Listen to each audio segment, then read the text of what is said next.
স্বেচ্ছাসেবক আমার সহযোদ্ধা ভাই ও বন্ধুদের সকলের প্রতি আমার আন্তরিক সালাম। আসসালামু আলাইকুম ওয়া রাহমাতুল্লাহি ওয়া বারাকাতুহু। আমি একজন স্বেচ্ছাসেবক আর প্রফেশনাল লাইফে বুধগড় হয়তো শুনেছেন আপনারা, বুধগড় মহেশচন্দ্র ভট্টাচার্য কলেজের লেকচারার হিসেবে আছে। তো তার পাশাপাশি স্বেচ্ছাসেবী পরিচয়টা আমার অনেক বড় একটা গুরুত্বপূর্ণ ভূমিকা পালন করে। আর সেই জন্য স্বেচ্ছাসেবীদের অনেকগুলো কোয়ালিটি থাকে, তার মধ্যে আমি আজকে সংক্ষিপ্ত সময়ে শুধু ধৈর্য এবং দায়িত্বশীলতা এই সম্পর্কে দু চারটি কথা আপনাদের সামনে উপস্থাপন করবো ইনশাআল্লাহ। তো যেগুলো আসলে আমি একজন স্বেচ্ছাসেবক হিসেবে আমার নিজের এক্সপেরিয়েন্সটা ব্যাখ্যা করতেছি, আর সেটা আমি বিশ্বাস করি যে আমাদের প্রত্যেক স্বেচ্ছাসেবীর সাথে এরকমটা ঘটে থাকে আর কি। যখন কোনো গাড়ির প্রয়োজন হয় তখন দেখা যায় যে আমাদের ফোন দিচ্ছে, এমনকি এমন এক পর্যায়ে আসে যখন আমাদের ফোনটা সুইচ অফ হয়ে যায়। তো তারপর আমরা কখনো কোনোদিন কোনো মানে গ্রহীতাকে আমরা বলি নাই যে আমি তো আসতেছি, আপনারা এত ফোন দিচ্ছেন কেন, এরকম কখনোই আমরা বলি না। যেটা আমি বলি না, আমি বিশ্বাস করি আমার সহযোদ্ধা ভাই বোনেরাও বলে না। তাই এখানে আমাদের অবশ্যই একটা প্রমাণিত হচ্ছে যে আমরা কতটুকু ধৈর্যশীল বা ধৈর্য নিয়ে আমরা কাজটা করি। তারপরে দায়িত্বশীলতার ক্ষেত্রে দেখা যায় স্বেচ্ছাসেবা, যেটার বিনিময়ে আমাদের কোনো কিছু পাওয়ার থাকে না।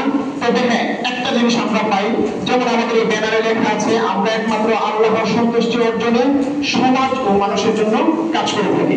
আমরা আদার্স কোনো কিছুর জন্যই কাজটা করি না। তো দায়িত্বশীলতার ব্যাপারে দেখা যায় আমাদের কাছে অনেক সময় রাত 3টার পরে ফোন আসে যে ভাই এই জায়গাতে একটা ব্লাড লাগবে, এটা একটু ম্যানেজ করতে হবে। তো দেখা যায় আমরা ওই সময় যাদেরকে অনলাইনে পাই তাদেরকে মেসেজ দিয়ে দেই, অফলাইনে হলে অফলাইনে তাদেরকে ফোন দিয়ে দেই। তো আশা করি ইনশাআল্লাহ বেশিরভাগ সময় আমাদের ম্যানেজ হয়ে যায়। আর এরকম একটা ঘটনা আমার সাথে হয়েছে, আমি একটু শেয়ার করি।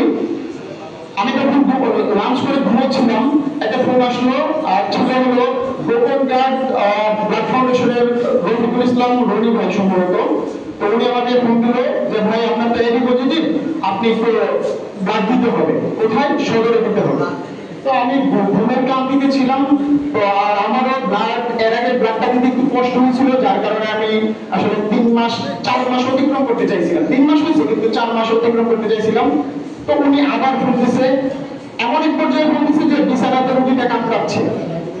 তখন আমি ঘুম থেকে যখন মানে উঠলাম, আমি একটু ফ্রেশ হলাম, তখন আমার মনে হলো আমার রক্তের সাথে তার রক্তের গ্রুপ মিলল, আর ওই রুগীটা বিছানাতে কামড়াচ্ছে। যদি আজকে রুগীটা কিছু হয়ে যায় তাহলে আমি নিজেকে কিভাবে ক্ষমা করবো?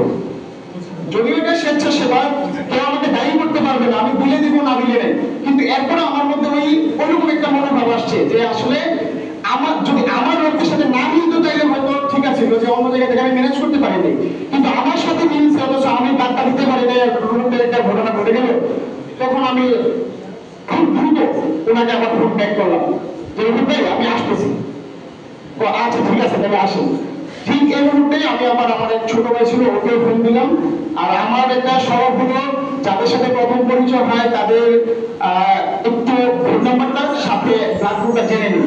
অনেকেরই আমার কন্ট্যাক্ট নাম্বারের মধ্যে ফোন নাম্বারের সাথে ব্লাড গ্রুপটা আমি লিখে রাখছি, যে কোনো সময় প্রয়োজন হয় খুব সহজে আমি বের করতে পারি। তো আশা করি স্বেচ্ছাসেবী ভাইরা সবাই ব্যাগটা নিয়ে খুব দ্রুত আমরা এটা পাবো। তো ওনাকে ফোন দিলাম, ছোট ভাইকে ফোন দিলাম, তারও এটি পজিটিভ। তো তাকে আমি ছিলাম আখাউড়ার দিকে, তাকে আমি সুলতানপুর, সে ব্রাহ্মণবাড়ি থেকে সুলতানপুর চলে আসছিল, ওখানে ড্রপ করলাম, দুজন একসাথে গেলাম।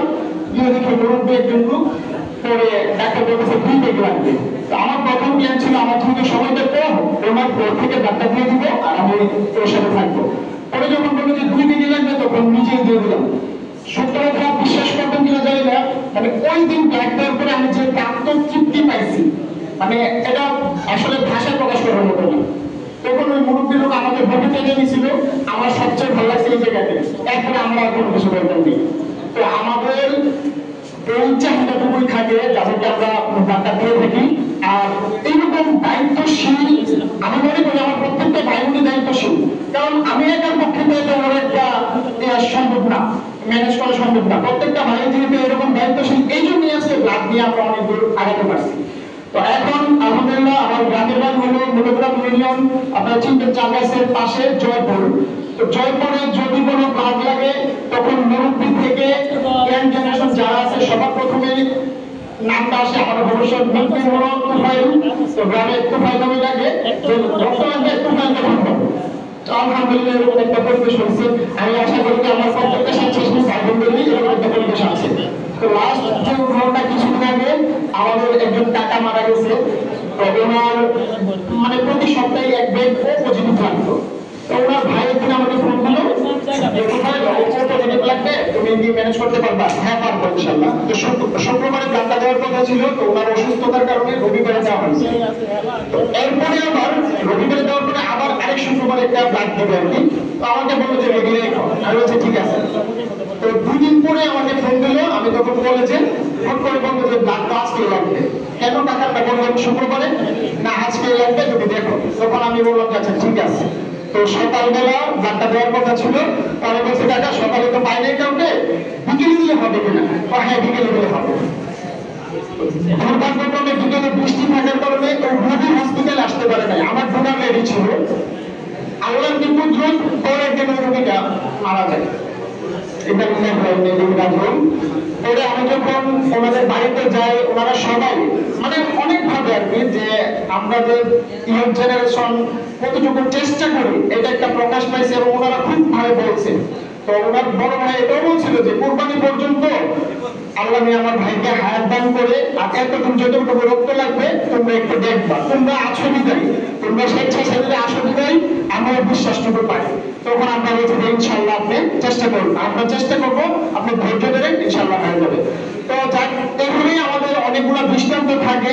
তো আমি আশা করি সামনের দিনে এরকম আরো অনেক দৃষ্টান্ত হবে। আর সেই জন্য আপনারা যারা উপর মহলে আছেন, আমাদের অভিভাবক, আপনারা আমাদের পাশে সবসময় থাকবেন।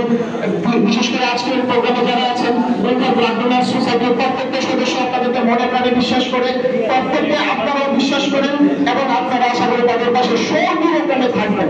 আপনাদের সাপোর্টটা আমাদের যে কতটুকু উপকারে আসে সেটা আর ভাষায় বলতে পারবো না। ইনশাআল্লাহ আপনারা সবাই পাশাপাশি থাকবেন, আর আশা করি